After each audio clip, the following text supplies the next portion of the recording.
Martin Va. This morning I am in Golspie up in Sutherland, and I'm about to walk up to the Duke of Sutherland's monument, locally known as the Manny. It's a massive statue of the first Duke of Sutherland. A bit of a contentious statue, has been for a long time. It's nothing to do with sort of current politics or anything like that. Today was meant to be a beautiful, clear, sunny day, but it looks like it's going to be intermittent showers, so I will try to take some lovely pictures and some video while I'm up there. But as I'm sitting here, it's about 10 o'clock, and yeah, there's loads of people just turning up, getting their hiking boots on and ready to go up this hill. It's very, very steep. I've done it before, but probably about 15 years ago or something like that. So it's very, very steep, but apparently it's about a 4-hour round walk. So it's steep on the way up and then a bit more gentle on the way back down if you do the full loop. But at least with people here, I'll be able to follow them because I haven't really checked out where it is that you're meant to go. As long as I sort of stick with everyone else, I don't think I'm going to get lost, so all good. But it's all part of the adventure, right? So yeah, let's just get up this hill then, shall we? I'm currently in the woods at the bottom of Ben Bhraggie. I actually forgot to name what the bloody hill was called that I'm walking up. Ben Bhraggie, the speckled hill, or Ben Bhraggie as the anglicised version is. I'm actually roasting already because there's no wind, pretty much. So despite there being a little bit of rain, it's actually quite a pleasant walk. And there's lots of, you can see that over there, BMX stuff and everything. So hopefully I don't meet any bikes. But I've split up from all the people. I just let them go ahead. So I'm on my own now, which is the way I prefer it, to be honest with you. Alright, so I think I'm about to start the actual ascent now, because this bit's been quite flat, quite windy path from the town of Golspie. So yeah, let's see how steep this is going to be.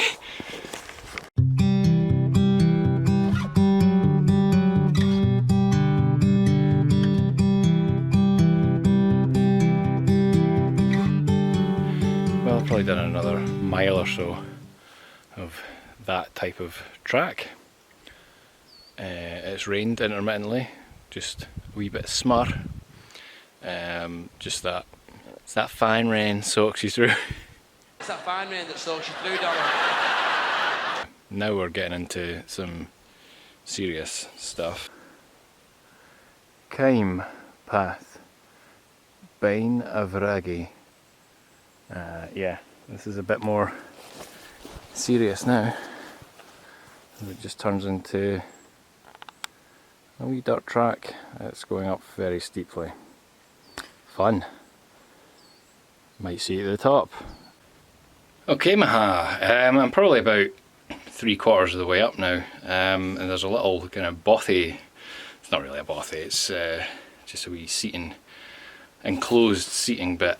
I mean, above it's all sort of enclosed, but there's, as I said earlier, there's mountain bike trails, and I think this is probably the bit. They go over the top of this, I think, because there's lots of ramps and whatnot round about. My enduring memory of sitting here was the first time I came up, the only other time I came up, and I was with my now ex-girlfriend, and she got this far and she's like, I can't go any further. And there's a great picture of us sitting here, and I'm smiling away because I'm sort of fine with hills and walking and hiking, and she looks so miserable. The weather wasn't great that day either. It's just started raining again a little bit. There's a bit of low cloud as well. Well, I say low cloud, I'm quite high up now, so it's not all that low really, I suppose. I'm kind of in it. but I'll turn the camera around so you can sort of see the view from this point. So that's Golspie down there.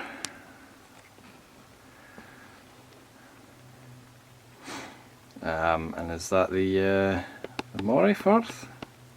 Or is that just the North Sea? It's probably just the North Sea, to be honest with you. I'll stand up.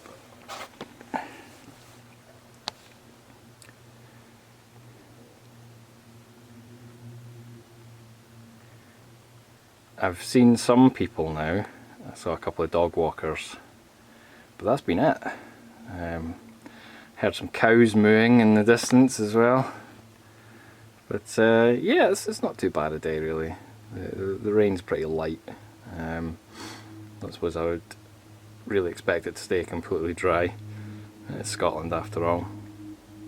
So yeah, there's just the final ascent to the monument now, which is completely open to the elements, so we'll have to see how windy it is up there. There's a bit of a breeze now that we're up a bit higher. See you at the top.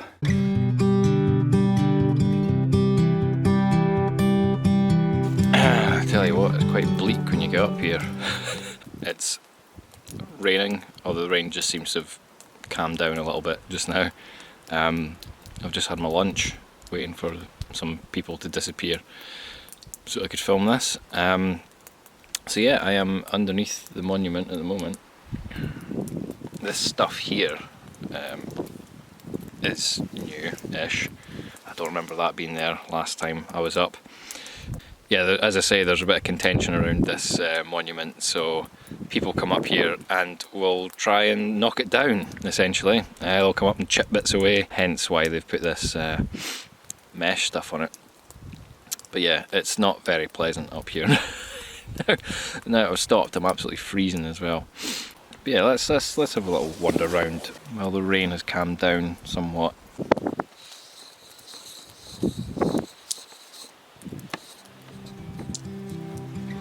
That's a bit better.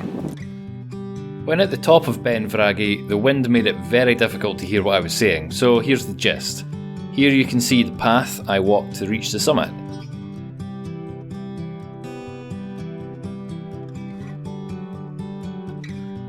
There's the Manny himself atop the plinth.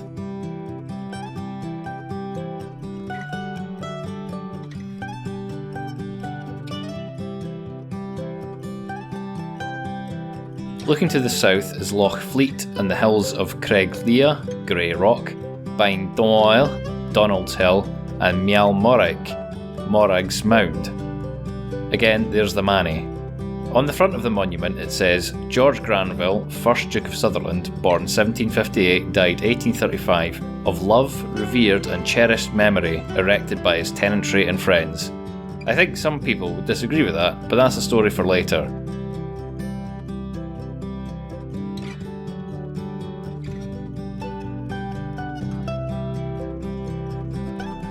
I then headed along the path down the west side of Ben Bhraggie. Alba Gubra intensifies. Absolutely love it. It's a pity about the windmills. The turbines, the wind turbines. The rain seems to be dissipating a little bit. The wind is freezing cold though. As I head down this track into this wee glen. The natural stone of this area seems to be a red kind of sandstone. That's what the monument's made out of, at least the plinth, if you like, the plinth section of it. Yeah, it's absolutely everywhere. A lot of the houses in Golspie are made of it as well. I just wanted to kind of show you. There was a quarry further back up, but it was too windy to film there. I did take a picture, but I thought I'd actually just show you now.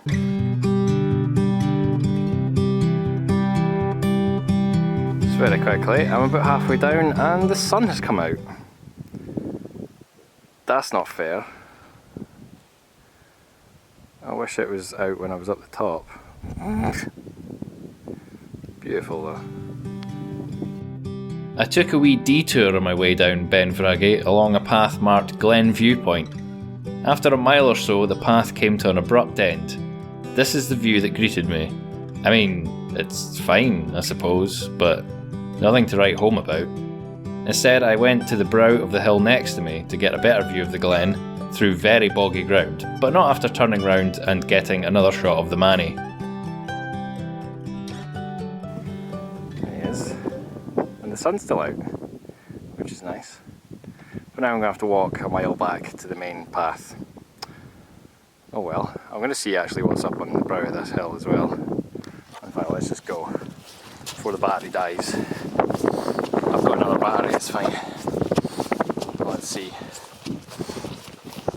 Through the heather, na fruch, the heather. Let's see what's at the top of this hill, if anything.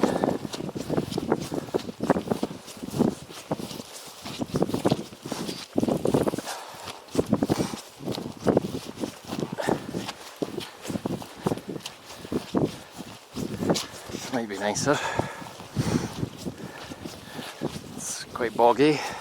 There's wee pools and stuff. Here we go, there's a wee pool up here. For a wee swim maybe. A snav.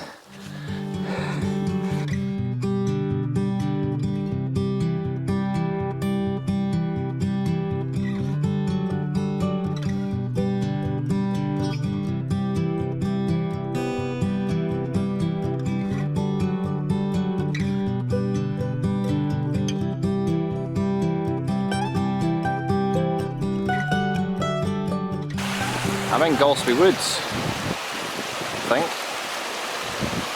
Look at the colours of the ferns now that they're turning for the autumn. And we've got a wee burn.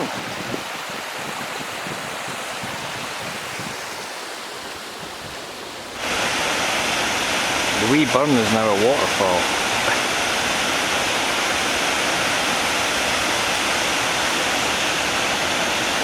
There's a house like right next to it as well. That'd be awesome. Although noisy, I suppose. This is the way I'm going now. It's along a wee track. Now that's more of a waterfall. Golspie Falls, I suppose. I don't know.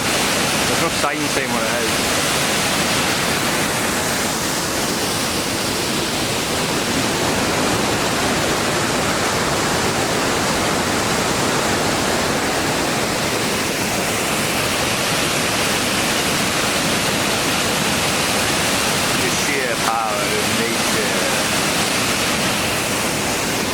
It's quite a interesting walk.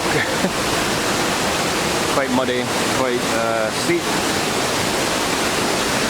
So there is a walkway and steps. Very pretty. Quite accidentally I've ended up back in Golspie, the other end, the far end. I just followed what was called the Big Burn walk. That wasn't really what I intended to do, but I didn't really have a plan, so... but yeah, anyway, now I'm back on the outskirts of Golspie, and I'm on the old bridge through Golspie. You can hear the road behind me, that's the A9, the main road up here, which has a modern bridge, but this is the old bridge. I don't quite know how old it is, but I'll just show you this. So this is the Sutherland stone where Clan Sutherland would gather at the behest of the chief of Clan Sutherland for whenever they were going to do any battles or go to war or anything like that. The family seat, the Clan Sutherland seat, is Dunrobin Castle, which is just further up the road. So it's got a modern plaque on it with the Gaelic being translated to "The chief of the Sutherland summons the victorious Clan Sutherland to the head of the little bridge," which is where we are now. So if I go in, so Morar Chat de Llawn na Drochid Bec, I think that says. Gerum Clown Chatig nam Bug. Shinagaday. So yeah, it's this kind of old bridge here. I'm guessing that it's no longer used because it's not suitable for modern traffic. which goes over that bridge.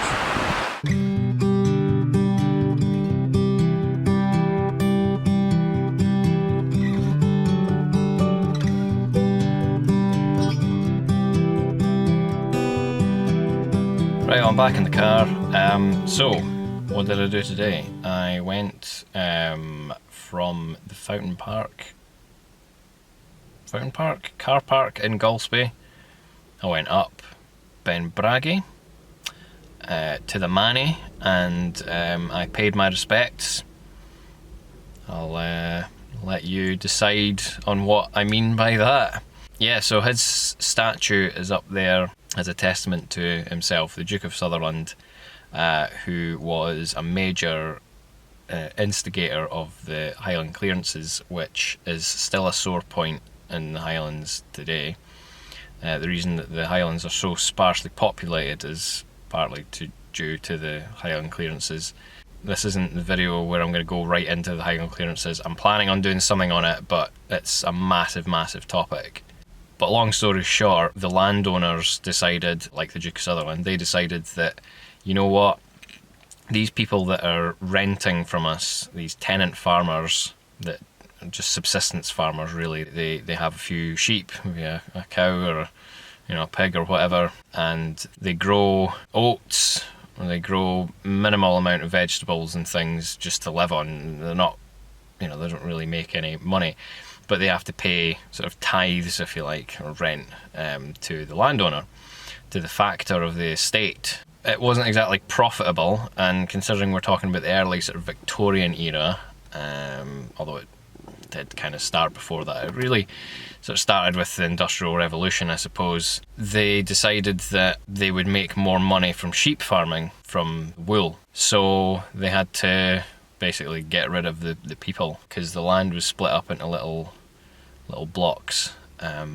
and they needed wide open spaces for the sheep. And so all the fertile land and everything, they just got evicted. That's the short version. They got evicted. They got moved to the coasts first of all.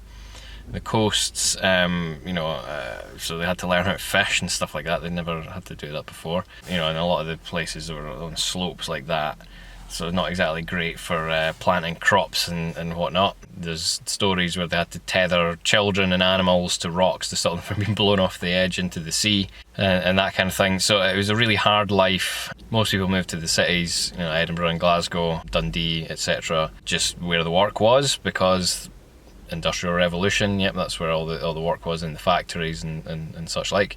And a lot of them went, well, stuff this, we're gonna see if we can, get a new life in America or Canada or New Zealand. Basically, we had the empire at that point, so they could kind of go anywhere they wanted to, and if they had the money for the passage over, that is, of course. Which was easier said than done as well, because, as I say, most of them were subsistence farmers, so they didn't exactly have a whole lot of money. That's the long and short of it. So the fact that there's a monument to the guy that kind of, cleared the land of its people and such like, it's more complicated than that, because the fact that Golspie's here, and villages like Helmsdale and such, they were sort of built during / after the clearances, because then there was a railway that sort of brought work and opportunities to travel a little bit more further afield. Obviously they didn't call it the Highland clearances at the time, it was called the improvements. They improved the lands by getting rid of the people. It was more because I think people tend to be against it more and have negative views towards it. Partly the way that it was done. A lot of people were basically just told, get out, you're having to go. And if they said, well, we don't have anywhere to go, they went, oh well, not a problem, and they would burn the roofs off the house, sometimes with people still in it. People who were infirm and couldn't move, or couldn't travel anywhere, they just burnt the houses down with people inside them and stuff. So yeah, that's obviously not a glowing way of doing things. And also it's because it was part of a systematic destruction of a way of life. That's the other thing as well. The Highlands were sort of wild lands. The clans and everything, they'd always been fighting for hundreds of years, and they weren't. Sometimes they were in favour of the King of Scotland. Sometimes they weren't.